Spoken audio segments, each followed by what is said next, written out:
Hello, hello, hello. It's been such a long time. This is NarcissistNinjas. Uh, I have been not doing YouTube I've been doing a lot of observing and realizing I'm not sure I want to be part of these streets. The drama and the misinformation and all that. I'm not sure if I want to become part of that, but I do realize that there's a pocket of YouTube that's very sane and very uplifting and educational. So, I'm torn. And I watch a lot of YouTube. I really do. I use it as a stress reliever. I don't watch TV. I don't have a TV in my house. I would say that, YouTube is my place of getting information nowadays. And I believe in the new wave of information seeking and letting the people find the information. I don't feel that information should be just given to these specialized elite people, which are called the media, right? So I do believe that, and I like that what's happening in that realm. It's just that there's a lot of uneducated people that want to think their way. They think they're little stars and stuff like that, and that makes it very turns YouTube into a dysfunctional space. But people are people, and people can intelligent people can tell who to kind of stay away from and who not to, right? So I've referenced a lot of different individuals, and I think I like to, when I pick up a new channel, I get information and I think it's entertaining. I like to include it here because eventually I might want to grow my channel. I'm not focusing on it right now. I focus on my Facebook page, which is NarcissistNinjas, an educational page on narcissistic abuse and recovery. And that's where I put my energy, and that's where I hope my people are. Hope some of you are here listening. That will be sweet. But that's just hit 3,000, and my heart just blew up when I hit that milestone. And I want to keep pushing forward with that. I do have a blog. I have it on hold right now because there was an issue with one of the blogs I put in.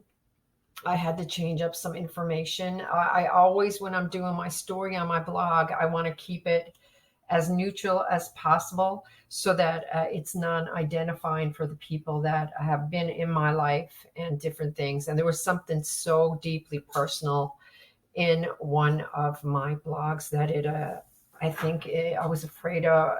I didn't want, even though, I have dysfunctional issues in my past, I don't like to talk about my family and the intense things that have happened in my family that are very bad, really. So I just put my blog on hold for a while. But anyway, back to this. I have not been as motivated for a long while to make a video as I have been right now with this case with the 4 students in Idaho. I don't have a lot of the detail. I kept up with the case in this, always for the psychology part of it. And so deeply disturbing and sad, and young kids, really. So I always go into these videos. I don't capture that. I'm not really into the crime aspect as much as the psychology. I guess they both go hand in hand. But some interesting things I noticed since they arrested this guy, right? This guy, Bryan. Someone came up with the fact that Kaylee's, one of the victims' LinkedIn account was messed with after she died. And I read this after the guy was arrested, and I was trying to piece together the psychology of this dude. And it would fit because The parent, as you will see, I put up, like, I never put up, I rarely put videos, links in my videos, because when I first started doing this, I put videos in and I'd always get this copyright claim. So what I learned to do is just put up a snapshot and then put the link in the bottom. So you guys can go more deeply in if you wish and want to watch those videos where this information came from. I'm going to link them below. But okay, this girl chronicles of Olivia. Another story right there. She seems like a sweet, intelligent dude, but she seems very naive with who she's hanging out with, and I'm not going to go there. But hopefully those smarts that she got, if you ever listen to me, Olivia, please use those brains to intermingle with your emotional intelligence, so that you know who to hang out with and who not to. At the same time, I see that, by you hanging out with these people, you are getting to places that maybe you wouldn't get to otherwise. So in that way, maybe that's a smart thing, because you don't want to be gone these places alone as a young girl. So, you look at it, right, overall. But in some ways, I hope you are able to use your emotional intelligence to know who you're hanging around with are not on the up and up like you seem to be. But unfortunately, when you hang with certain types of individuals, you get, birds of a feather kind of thing. People are going to think negative thoughts about you. And anyway, that's going off the tangent, and I need to shush on that. But that's just my opinion. And you do great work. And I love this information that you had here, which was finding out about her LinkedIn account. And what it showed, okay, later on, I'll show you a little clip where the parent seems to know there's a connection between Kaylee, the victim, and Bryan. Now, if they were in some research project they were on in both universities, if they were in some club together, because they were both college students, right? You never know. Took a course together, and she outlined her different classes and projects up on LinkedIn. Some people do that. They go real in depth into the LinkedIn. So if that's the case, and he was literally linked to her on her LinkedIn, that would explain why her LinkedIn account got disabled after she was murdered. Apparently, a few hours after the murder or whatever. I should have did the whole timeline thing, but it was after the murder that her LinkedIn account went mysteriously disabled, but all her other social media kind of remained up. So if this person, Bryan, was somehow literally linked to her through a class, through a professor, through whatever, it would have shown on the LinkedIn. So that would show the need to have that removed, right? Which is very interesting. So if I were the cops, I would definitely go back and, work with LinkedIn to get that back sorted out there, because that's that good work on that. I don't know where you got that information, Olivia, but that was good. So this blog post or whatever on the Reddit, I don't go up there because I just don't go up there. I have so many other things that I'm reading, that I'm keeping up with, that I'm researching and stuff. I just don't go on the Reddit. It's another thing to read, and I have enough to read already. But he put a blog post up, as most people know that are following the case now, about looking for people in a crime kind of group, a criminal group. But basically, this was a group designed by criminals for criminals to talk about their crimes, to talk about maybe, hopefully, how to get back on the right side of the law and try to earn a living. Who knows? Maybe they were in cahoots. We don't know. It was a group designed for criminals, and he infiltrated that group to look for people for his research project. Now, to me, that's suspect. I don't know. I don't want to go into it, but I have been a doctoral student before, and I I just would not think of doing my research in that manner. All right, it doesn't seem 100% on the up and up. So I'm not saying that people don't do it, because if you get, like, if you need the research people, you need people to do your research on, and you can't have access to them. Sometimes people block you, like if you go into certain centers or you go into places, hospitals, whatever, to get research done, you get blocked. So you can't get it done. So if you get kind of desperate and you got a assignment coming up, you're going to do what you can to get your research, right? So I guess it is possible. It just doesn't seem the most professional in my mind. So first of all, I think, okay, that's kind of a little amateurish. So what he's doing is he's in there because he wants to be, because he identifies with criminals. He identifies, and his questions about the emotions lead me to think, just like most narcissists and psychopaths, they have trouble with emotions. They have trouble feeling. It's a void inside. It's very void. They can feel anger. And I think they have a semblance of sadness, but it's more like this void, deep void, not like we have empathy. They are devoid of empathy, anything empathetic, anything loving, anything like normal emotions that we feel. So, okay, he's in there. He's identifying with these people. He probably feels the most at home he's ever felt. But at the same time, he's put himself above them. So he's like the top psychopath, right?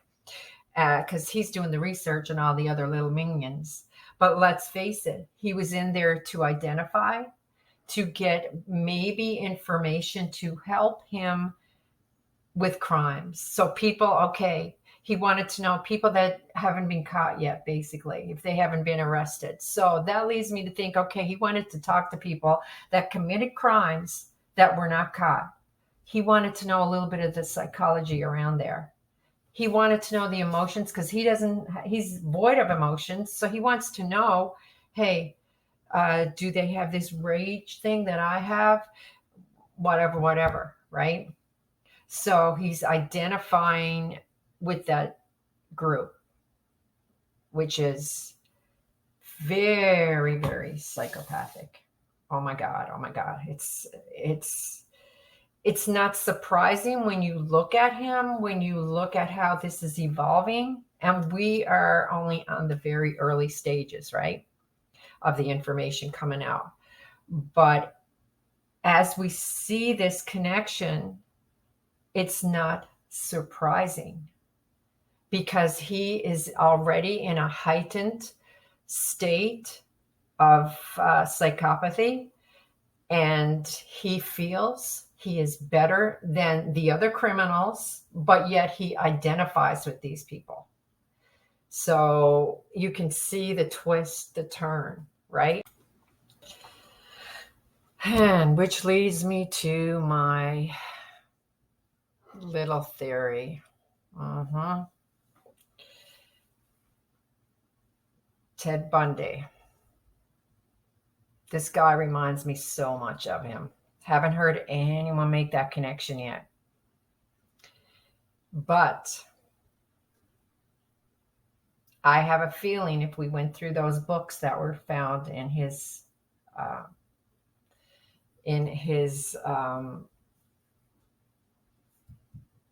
apartment, you would find a lot of information about Ted Bundy. Now, is that a bad thing? I mean, I have a lot of information on Ted Bundy. I've read a lot of books on him. I've done some, looked at a lot of documentaries. So I wouldn't want to say, okay, because he looked at Ted Bundy's information, therefore he is that, right? That's not the point. His motivations were different from people like me. My motivation is to understand, to try to, I guess, direct myself and other people away from characters like this, right? That's my motivation. His motivation is to uncover the dark secrets of Ted Bundy's mind, so that he probably identifies. Now, of course, we have no evidence that any of his books were on this, but guaranteed, I would almost make, if I was a betting lady, if I was a gambling girl, I would be putting out all kinds of money on that one. And as well, you will not convince me that this is the first time. It's too calculated. It's too psycho. You got to remember when Ted Bundy hit that university in Florida, he had done a ton of murders before that, right? And remember, Ted Bundy's motivation was the fact he had a little sister that idolized him, and that he projected. When you looked at some of the other characters, they kind of even had a visual image of like his sister, and he didn't want to murder his sister because he would get caught more easily, right? So Ted Bundy went out and murdered all these other little creep. He's such a creep. He just would find other little kids, or not kids, well, we don't know, but mostly young women. So this little boy has a sister. She's a psychologist. Guaranteed there's going to be a connection. He probably felt dominated by her because she was so intelligent. Or maybe she was so empathetic, right? Because narcissists, they can't stand people who have empathy. And I read a letter or something that his family wrote about the murders of the little kids in school last year. And you could just see the empathy oozing from the mother and his sister, right? So if that's the case, he probably hated it, because narcissists hate empathy because they can't feel it and they don't understand it. So they have to get rid of it. So mark my words, there's going to be a connection with the sister. Whether it ever comes out or not, we won't know, right? Maybe not. And then also, there's probably, I know you can't, I got to be careful what you say on these YouTube streets. But again, if I was a gambling girl, my money would be on a whole string of past victims. Definitely.